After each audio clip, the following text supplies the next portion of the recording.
Hi friends, तुमचं सर्वांचं माझ्या यूट्यूब चॅनलमध्ये सहर्ष स्वागत आहे. तर मी आता आलेले आहे बारामतीमधील मेडिकल कॉलेजमध्ये आणि हे मेडिकल कॉलेज आहे जिथे की दादांचं शेवटचं तुम्ही बघितलं असेल. इथंच दादांना पण आणलं होतं. आपले दादा म्हणजे अजितदादा उपमुख्यमंत्री ह्या हॉस्पिटलला, आणि ही त्यांनीच बांधलेलं बी हॉस्पिटल आहे, म्हणजे त्यांच्याच पुण्याईने आहे. हे पुण्यश्लोक अहिला होळकर शासकीय वैद्यकीय महाविद्यालय बारामती या ठिकाणी आहे. हे अशा प्रकारे झाडे लावलेत. इकडं सगळे विद्यार्थी वगैरे राहते, त्यांच्यासाठी सगळ्या सोयी आतमध्ये केलेल्या आहेत आणि ही कॉलेज पण त्यांच्यासाठीच खास आहे. तर बघू शकता हॉस्टेल पण आहेत इकडं. आणि हे हॉस्टेल, आणि हे बघा वर किती मजली आहे. तुम्हाला सगळं आज दाखवणार आहे. आतमध्ये कसं आहे ते पण थोडंफार दाखवणार आहे. आणि इथं सगळे मोफत उपचार आहे. 20 रुपयाची चिठ्ठी काढायची आणि आतमध्ये सगळं, म्हणजे सगळ्याच आजारावरती आहे. असं कुठलाच आजार नाही की त्याच्यावरती आहे. CT स्कॅन, MR सगळं केलं जातं इथं मोफत. आणि ज्यांना कुणाला करायचं असेल बाहेर MR करायला 6,000 7,000 कुठं 5,000 असे घेतात, पण इथं घेत नाहीत.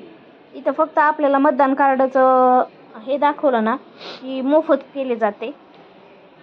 MR, CT स्कॅन आणि नंतर ते काय म्हणतात एक्सरे वगैरे सगळंच. हो का, हे बघा डॉक्टर लोक आहेत आणि हे चाललेले आहेत.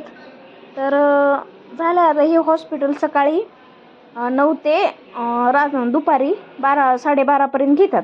1ला बंद करतात, म्हणजे पेशंट घेत नाहीत. बाकी आतमध्ये असले त्यांना बघते.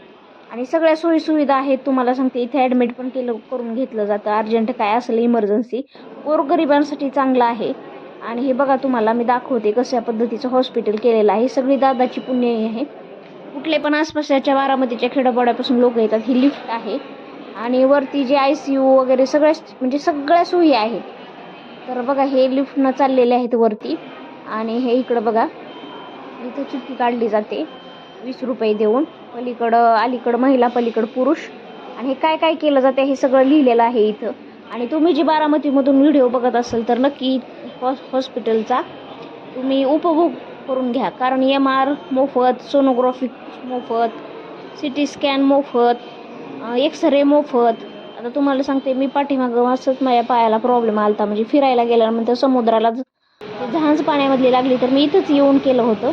बाहेर त्याला 700-800 रुपये घेतात.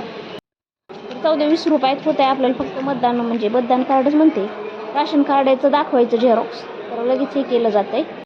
तर चला आता आमच्या ओळखीचे एक इथल्या काम करणाऱ्या आतमधल्या ह्या कामगार आहेत.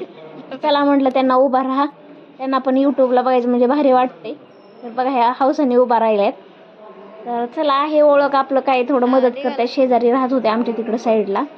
आणि ह्यांना नाही म्हटलं तर एवढं शिक्षण नाही, तरी पण इथं 18,000 रुपये पेमेंट देते त्यांना हॉस्पिटलला सकाळी. जनरल 9 ते 5ला. आणि हे पण तेच आहेत आणि काय करत असतील इथं काम, पण चांगलं आहे.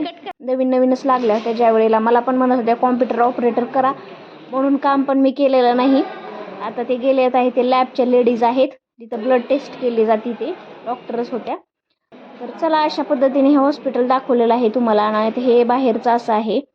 तर हे बघा असं समोरचा एरिया आहे रिकामा, आणि ते तुम्हाला दाखवलं ती तिकडं ते महाविद्यालयाचं. आणि इकडं ऊन होतं. हे बघा लाईन अशी गोळ्यांसाठी उभा राहिलेली आहे ती सगळी लाईनला, जेंट्स वेगळी लेडीज वेगळे. आणि आता हे मला लाईनसाठी उभारले होते गोळ्याला. माझ्या जरा हाताला उन्हाने हे झालं होतं, सारखं मी उन्हात बसते म्हणून, तर ते दाखवण्यासाठी आले होते. त्यांनी क्रीम वगैरे दिल्यात गोळ्या. तर चला अशा पद्धतीने हे बाहेरचं हॉस्पिटल आहे. तर कसं वाटतंय तुम्हाला बारामतीचं हे मेडिकल कॉलेज नक्कीच सांगा. आणि हे हो का हे झाडं, ज्या झाडांवरती सगळे म्हणजे बारामतीतील ज्या वेळेला दादांचा देहांत झाला होता 28 जानेवारीला, त्यावेळेला तुम्ही हे बघितलंच असेल बातम्यामध्ये. हे सगळं हॉस्पिटल, हे समोर मेडिकल आहे. आणि इथं पण 70 म्हणजे कमी रेटमध्ये गोळ्या औषध दिले जातात त्या मेडिकलमध्ये पण. म्हणजे मी इथून घेतल्यात म्हणून मला माहिती आहे. आतमध्ये एखादी औषध नाही भेटली तर इथं भेटतात, हे भारतीय जनऔषधी केंद्रामध्ये.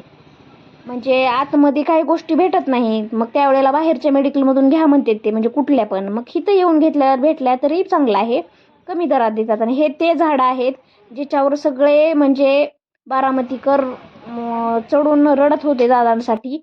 इथलं आहे ते. आणि हे बघा इकडं पार्किंग विभाग आहे, इथल्या पण ही झाडं आहेत. इथं पण बरेच चढले होते. आणि ही जे साईडचा एरिया आहे ना, ज्यांचं हे झालं त्यांच्यासाठी ते सेपरेट तिकडं केलेलं आहे. अशा पद्धतीने पार्किंग आहे. आणि हे काही ते झाड आहे ज्याच्यावर सगळे बारामतीकर चढून वर रडत होते, आम्हाला दादांना बघू द्या. तर तुम्ही हे सगळं व्हिडिओ चला आता हे ते झाड दाखवलेलं आहे जिथं तुम्हाला सगळे चढले होते दादांचे, आता हे आलेले आहेत. आपण आता जाऊया. तर तुम्हाला व्हिडिओ कसा वाटला नक्की सांगा. आवडला तर लाईक करा, सबस्क्राईब करा. आणि खरंच ही दादांची पुण्य आहे. सगळी बारामती जी स्वच्छता आहे ना फक्त ही दादांमुळे. चला फ्रेंड्स, बाय बाय.